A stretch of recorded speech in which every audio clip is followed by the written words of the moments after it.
How to fix cannot sign in to Expedia application.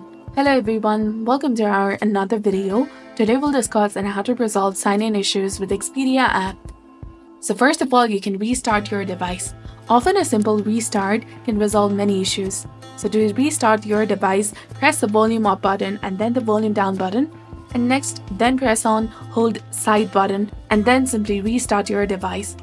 You can also try updating the Expedia application. For that, go to Play Store, go to search bar, type in Expedia, and once you find the Expedia application and if you see an update button over there, simply tap on it to update it to its latest version. As outdated apps may have bugs that affect login functionality. If the two first steps do not work, try uninstalling the application completely from your device and then reinstall it.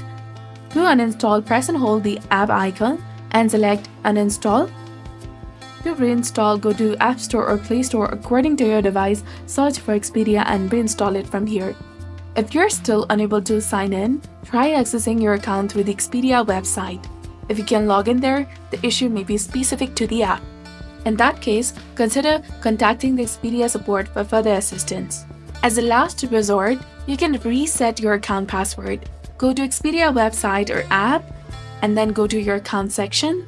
Scroll down and go to security and settings. Then go to change password option. First of all, you have to confirm your email address and then enter your new password and set it. This will clear any cached login credentials that might be causing the issue. By following this simple step, you should be able to resolve your sign-in problems with Expedia applications. If you found this guide helpful, please consider liking and subscribing to our channel. Thanks for watching.